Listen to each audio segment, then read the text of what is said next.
Hi, Edward Reformina here, author of Pinoy MLM Expose and the creator of Sponsor More Downlines.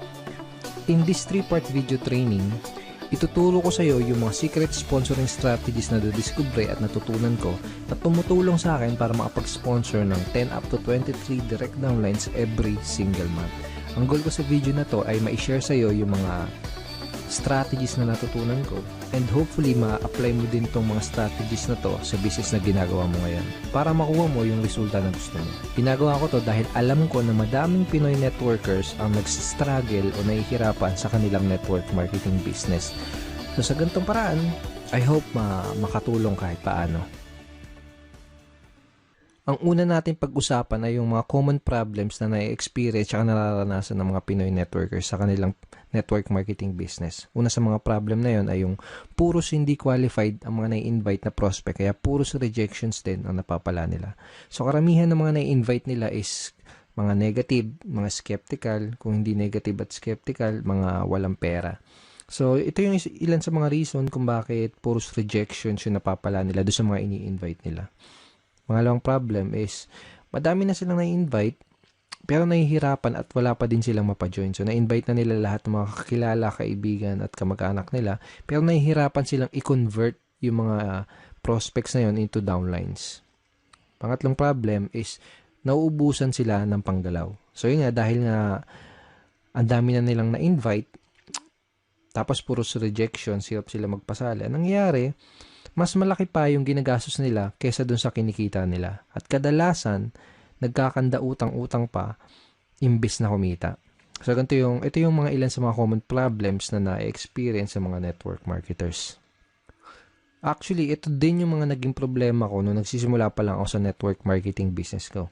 So, halos araw-araw akong pumupunta sa office namin para mag-invite ng mga kakilala at kaibigan ko. And ginawa ko lahat ng mga sinabi at tinuro sa akin ng upline ko. Nag-invite ako ng kung sino-sino, namigay ako ng flyers sa kalsada, sa mga malls, na musakal, nag-house party, nagbahay-bahay, etc. etc. Pero yun nga, puros rejections yung napala ko. At yung puros rejections yung natanggap ko sa mga prospect ko kahit ang dami ko nang in-invite. Karamihan doon sa mga na-invite ko, puros negative, mga skeptical. Yung iba sinabihan ako na scam daw yung ginagawa ko. Yung iba sinabi, balikan ko na lang daw sila kapag may resulta na ako. Yung iba naman, sinabi na yung mga nauna lang kumikita dyan, kung ano-ano pa. Sa madaling salita, puros mga hindi qualified na prospects yung mga na-invite ko. So, ayun nangyari sa akin. After 4 months, isa lang yung napasali ko. Actually, itong isang napasali ko na to parang naawa lang siya sa akin kasi nga wala akong mapajoin. Parang napilitan lang siya na mag-join sa akin. And dahil nga ganun, hindi ako kumikita sa business ko, puros failures and rejection, nagkanda utang-utang ako kasi dahil syempre kailangan ng panggalaw. Okay? So, nagkanda utang-utang. And then, ang laki ng pera din na nalugi sa akin. So, umabot ng mga nasa 80,000 mahigit or more. Hindi ko na alam. Pero syempre, hindi ako basta-basta sumuko. Ang ginawa ko, naghanap ng mga solusyon doon sa mga problema ko na yon. Okay? And thank God, nakahanap naman ako ng solusyon. At pagkatapos kong mahanap yung mga solusyon na yun, pagkatapos kong makadiskubre ng mga solusyon doon sa problema ko sa business ko, ito yung ilan sa mga nangyari sa akin. I sponsored 63 direct downlines in 4 short months.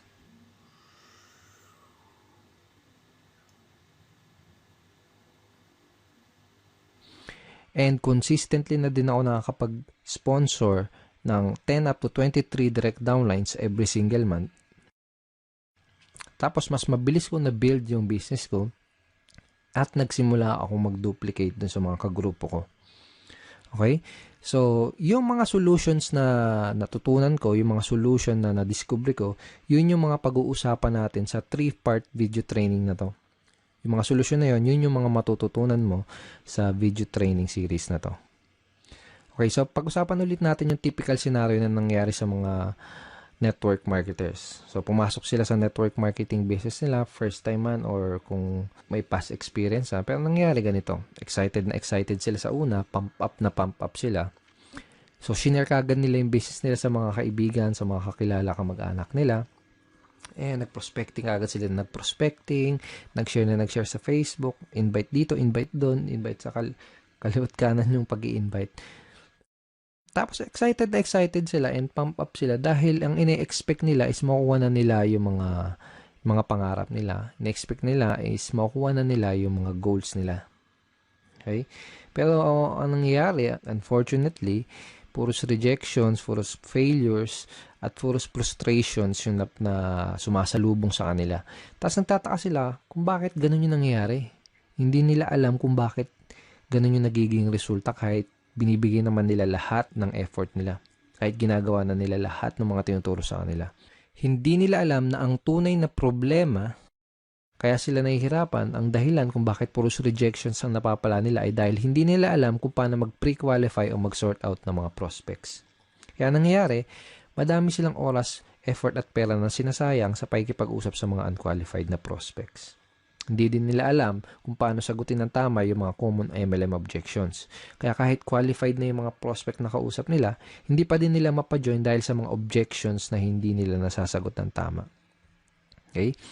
At hindi nila alam, karamihan, hindi nila alam kung paano mag-close effectively. Kaya kahit madami silang mga prospects na kinakausap, hirap pa din silang makapag-recruit. Bago ko i-share sa iyo yung mga solusyon sa mga problema na to, first, I would like you to imagine na nag-apply ka sa McDonald's. Sabihin natin nag-apply ka sa McDonald's tapos natanggap ka sa trabaho. Pero ito yung scenario, wala kang kahit anong alam sa pagluluto, hindi ka pa nakapagprito kahit isang beses, hindi mo pa nagagawang magluto sa tanan ng buhay mo. Okay? Ngayon, ito yung tanong. Kapag inutusan ka ba ng manager para pumunta doon sa kitchen para magprito ng burger patty, ang tanong is, magagawa mo ba ng tama yung trabaho mo? Yung inutos sa'yo? Malamang hindi kasi nga wala ka pang background, wala ka pang knowledge para gawin yung task na yan. Tingin mo alam mo kung kailan mo babaliktarin yung burger patty. Tingin mo alam mo kung luto na o kung hilaw pa yung burger patty na niluluto mo. Malamang hindi kasi nga wala ka pa nung idea, wala ka pa nung tamang knowledge para gawin yung trabaho na yun. So para magawa mo yung trabaho, ang gagawin nila sa totoong buhay, ang gagawin nila sa'yo dito kapag nag-apply ka pag pumasok ka sa McDo, ang gagawin nila sa'yo, bibigyan ka nila ng tamang training. Okay? Bigyan ka nila ng tamang training para magkaroon ka ng tamang knowledge. Pag meron ka na ng tamang knowledge, magkakaroon ka ng tamang skills para magawa mo ng tama yung trabaho mo. So, ganun din dito sa network marketing. Kung gusto mong magawa ng tama ang negosyo mo, kailangan mo ng tamang training at kailangan mong matutunan yung mga tamang skills. Lalo na kung first time mo pa lang sa network marketing or kung bago ka pa lang sa business mo. Ang solution dun sa mga pinag-usapan natin kaninang common network marketing problems is to acquire skills. Okay? Kasi kapag meron ka na ng mga tamang skills, tamang network marketing skills, yun yung magiging susi mo para maging successful ka sa network marketing business mo. Okay? Let's face it, kahit ano pang career at kahit ano pang business ang pasukin mo, you need to acquire skills. Kahit yung simpleng pagbabaligtad lang ng burger patty sa McDonald's, kahit yung simpleng ganung trabaho is kailangan ng tamang skills, kailangan ng tamang training. What more pa kaya yung network marketing business mo, di ba? So, karamihan ng mga networkers parang ganito kasi nangyayari. Para silang sumusugod sa gera na wala silang dalang bala. Kumbaga, hataw sila ng hataw, araw-araw silang humahataw, kahit wala pa sila ng mga necessary skills na kailangan para magkaroon ng resulta at para magawa ng tama yung business nila. Kaya madalas na nangyayari, mas nauuna pa silang mag-quit bago pa nila matutunan yung mga tamang skills. So, kung nahihirapan ka ngayon, kung nahihirapan ka makapag-sponsor, kung nahihirapan ka makapag-recruit, kung nahihirapan ka sa network marketing business mo, yun ay dahil wala ka pa nung mga kinakailangan na skills para maging effective na networker. Kung gusto mo ng resulta sa business mo, aralin mo lang ng mabuti yung mga skills na yun. Ngayon, pag-usapan natin na yung 3 solution skills to success that you need to learn. Ito na yung mga skills na kailangan mong matutunan. Ito na yung mga skills na kailangan mong ma-master kung gusto mong magkaroon ng resulta sa business mo. Okay, first skill is sorting skill. Second is objection handling. Third is closing skill. Ang una natin pag-usapan ay yung sorting. Bibigyan kita ng magandang analogy para mas mag-grasp at mas maintindihan mo na mabuti kung ano ba tong sorting. So sabihin natin may nakita kang 3 mansanas dun sa lamesa. Okay? So gusto mo kumain ng mansanas, kaya ang ginawa mo, kumuha ka ng kutsilyo, hiniwa mo sa gitna yung mansanas. Yung unang mansanas nakita mo, bulok na yung loob niya. So ang ginawa mo, hindi mo kinain. Okay? Pangalawang mansanas na hiniwa mo, nakita mo may uod yung loob. So ang ginawa mo, hindi mo din kinain. Okay? Yung pangatlong mansanas na hiniwa mo, nakita mo okay na siya. Hinug na at pwedeng-pwede nang kainin. So, yun ang kinain mo. Yun lang yung kinain mo. So, ang ginawa mo, hindi mo kinain yung naunang 2 mansanas kasi nalaman mo kaagad na hindi sila maganda kainin tsaka baka magkasakit ka pa. Okay? Ganun yung sorting. Pwede mong i-apply to sa network marketing business mo. Pwedeng sa simula pa lang, pwedeng sa una pa lang ay malaman mo na kaagad kung sino lang ba yung mga qualified dun sa lahat ng mga prospect na kinakausap mo. Para mag-i-invest ka lang ng oras, ng effort, tsaka ng pera mo doon sa mga qualified na prospect. Napaka-importante na matutunan mo ang skill na to kasi kapag marunong ka mag-sorting, hindi ka na mag-aaksaya ng oras, effort at pera para lang kausapin yung mga hindi qualified na prospects. Okay? Pag marunong ka mag-sorting, mas makakapag-save ka ng valuable time mo dahil ang mga kakausapin mo lang ay yung mga taong gustong makinig ng business presentation mo at ng mga sasabihin mo. Mas less din yung magiging rejection mo dahil masasala mo ng maigi yung mga makakausap mo at madadala mo sa opisina nyo.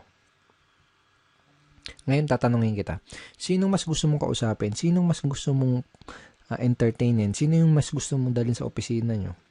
Yung mga taong walang idea sa pupuntahan nyo, yung mga negative, mga skeptical, yung mga walang pang-invest, o yung mga qualified, open-minded, at may mga desire maging successful na prospect na interesadong malaman ang opportunity mo. Okay? So, di na kailangan tanungin, di ba? You can easily sort your prospects by identifying the reason why. Madali mong masusort out yung mga prospects na kinakausap mo. Ang kailangan mo lang gawin is alamin mo kung mayroon ba silang sapat na reason why, kung ano ba yung reason why nila, kung may maganda ba silang reason why para maging part ng business mo. Okay? So, sabihin natin may kinakausap kang prospect, may pinoprospect ka, o kaya sabihin natin may nag-inquire sa'yo sa mga advertisement mo, sa mga online post mo, sa mga post mo sa mga dyaryo, etc., kung ano man yung ginagawa mong promotion. Ito yung mga ilan sa mga kailangan mong malaman para malaman mo kung qualified ba yung prospect na kinakausap mo. Okay? Bakit nila kailangan ng additional income? Bakit nila gustong maging successful? May problema ba silang gusto nilang masolusyonan?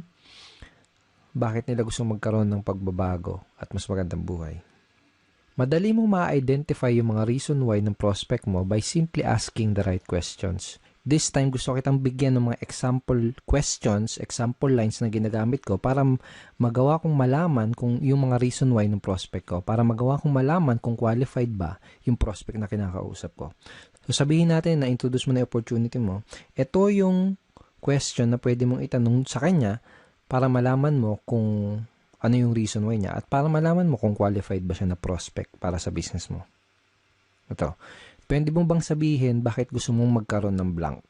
Okay? So, sabihin natin, in-offer mo yung opportunity mo as a part-time business or home-based business, extra income, o kung ano man. Ganito. Ganito sasabihin mo. Pwede mo bang sabihin bakit gusto mong magkaroon ng home-based business? Pwede mo bang sabihin bakit gusto mong magkaroon ng part-time income? Okay? Another example, another variation ng question na ito. Ano yung reason bakit ka interesado na magkaroon ng blank? Okay? Again, ilalagay mo doon sa blank kung paano mo ina-offer yung opportunity mo. For example, ano yung reason bakit ka interesado na magkaroon ng home-based business? Ano yung reason bakit ka interesado na magkaroon ng part-time income? Ano yung reason bakit ka interesado na magkaroon ng additional source of income? Malalaman mo kung qualified ba yung prospect na kinakausap mo base dun sa isasagot niya dito sa itatanong mo. Kapag tinanong mo sa prospect mo to, ganito yung pwedeng isagot niya sa'yo. Okay. So, basically, this is a screenshot ng chat conversation ko with the prospect. Basically, may kinakausap akong prospect sa Facebook and gusto kong malaman kung qualified ba siya na prospect para sa business ko. Kaya tinanong ko, ito, bakit mo gustong magkaroon ng additional source of income? So, ang sinagot niya, first reason is family. Okay? And sinabi niya din na lumalaki na yung family ko. I have one daughter and incoming baby this May 2013. So basically, ang nangyari, sinabi niya sa akin yung reason why niya. Kung bakit niya gusto magkaroon ng additional source of income. Nalaman ko na qualified siya na prospect dahil meron siyang sapat at magandang reason why para gawin yung negosyo.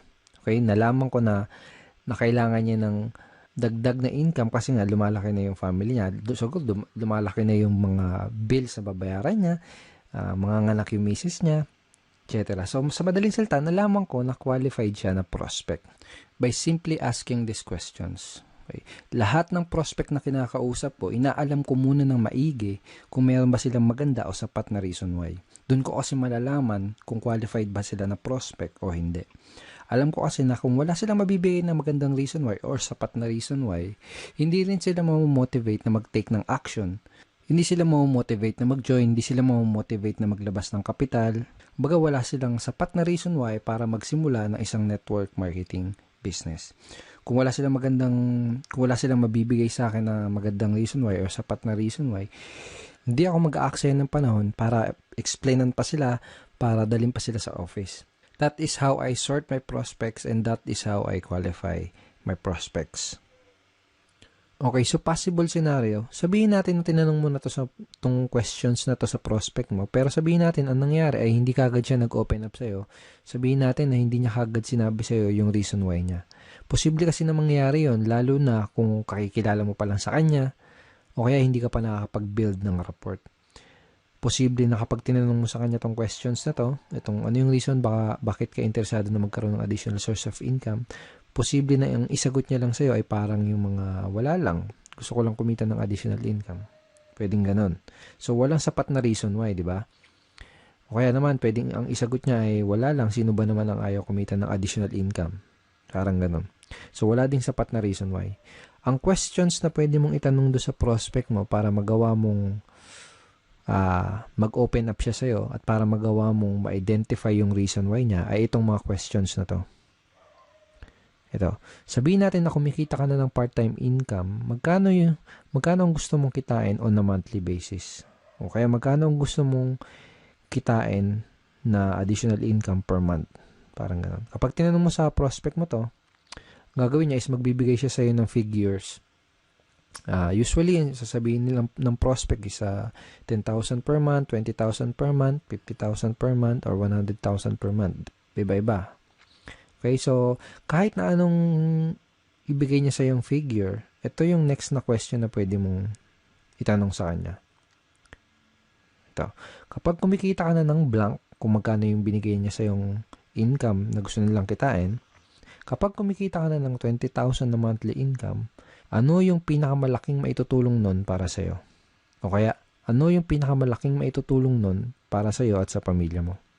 By this time, kailangan may maibigay na sa yung magandang reason why yung prospect mo para malaman mo at matansya mo kung qualified ba siya na prospect o hindi para sa business mo. So, I will show you another example. So, basically, may kinakausap ulit akong prospect via Facebook chat. And by the way, napakita ko sa yung mga example is Facebook chat, pero obviously, dapat gamitin mo din to sa face-to-face or one-on-one or table talk conversation. Okay? So, again, may kinakausap ako na prospect via chat. Tinanong ko siya kung ano yung reason bakit niya gusto magkaroon ng additional income pero wala siya nabigay sa akin na magandang reason why. Hindi kagad siya nag-open up sa akin. So, ang ginawa ko, tinanong ko kung magkano ba yung additional income na gusto niyang kitain on a monthly basis. Ang sinagot niya sa akin, 10,000 per month. Kaya tinanong ko sa kanya itong question na to. Okay, sabihin natin na kumikita ka na ng 10,000 na monthly income. Ano yung pinakamalaking maitutulong nun para sa'yo? Ang sinagot niya, sa pag-aaral po, pang-araw-araw na gastos sa bahay. And sabi niya, nakikitira lang po kasi ako sa kamag-anak ko. So, by asking this simple question, napakasimpleng question lang naman, di ba? Pero very, very powerful in terms of identifying your prospect's reason why. And very powerful para magawa mong mag-open up sa'yo yung prospect mo. So, by asking this simple question, nagawa kong mag-open up yung prospect at nalaman ko na qualified pala siya dahil may maganda at sapat na reason why pala siya para gawin yung business. So, pag alam mo na yung reason why ng prospect mo, pwede ka na mag-move on dun sa next step, which is to introduce him or her dun sa business opportunity na ina-offer mo.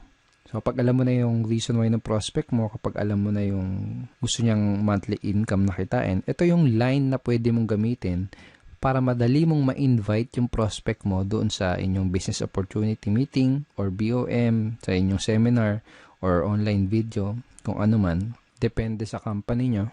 Every company, iba-iba yung sistema nila. Okay, so ito yung line na pwede mong gamitin. Kung may maipapakita ako sa yung paraan na pwede kang kumita ng blank per month doing part-time para their why, isisingit mo dyan yung reason why na sinabi sa'yo ng prospect mo. Willing ka bang tignan kung ano yun? So for example, kung may mapapakita ako sa yung paraan na pwede kang kumita ng 20,000 per month na income doing part-time para magawa mong matulungan yung asawa mo sa mga gastusin nyo or para magawa mong mabayaran lahat ng mga pagkakautang nyo or para makatulong ka sa mga magulang mo, willing ka bang tignan kung ano yun? Kapag tinanong mo sa prospect mo tong question na to, ano sa tingin mo yung isasagot niya sa'yo? Tingin mo sasagutin ka niya ng, hindi ako willing tignan yan. Wala akong time. Ganun ba yung sasagot niya? Most likely, ang isasagot niya sa'yo is positive answer. Ang pwedeng isagot sa'yo ng prospect mo ay tulad ng, sige, willing akong tignan kung ano yan. O kaya, mukhang okay yan ah. Ano ba yan? Sige, willing akong tignan kung ano yan. Para mga ganun. So, this is a very effective line na pwede mong gamitin para madali mong ma-invite yung prospect mo dun sa opportunity meeting nyo. Napaka-effective nitong line na to dahil ginamit mo yung reason why ng prospect mo dun sa invitation mo. Ngayon, pag-usapan natin kung ano yung mga pwede mong gawin para mapakinabangan mo na maigi yung mga tinuro ko sa'yo dito sa video na to. Okay? So, ito yung mga kailangan mong gawin. Una, write this example sorting questions that I gave you. So, mamaya balikan mo tong video na to, i-play mo ulit, tapos isulat mo sa papel o kaya i-type mo sa cellphone mo or sa iPad mo yung mga example questions na binigay ko sa'yo. Okay? Second, read this line ng paulit-ulit and try to internalize them. Okay? So, wag mo kabisaduhin. Okay? Mas maganda kung ma-internalize mo siya. Mas maganda kung mas maintindihan mo kung ano yung reason bakit mo siya tinatanong. Basta, tandaan mo, yung mga example questions na binigay ko sa'yo, ang goal mo, kaya mo gagamitin yung mga example questions na yun, ay para ma-qualify mo yung prospect mo at para malaman mo yung reason why nila. Okay? Pangatlo, start asking these sorting questions to your prospect. So, kung may kakausapin ka na prospect mamaya, bukas o sa isang araw, start using these questions.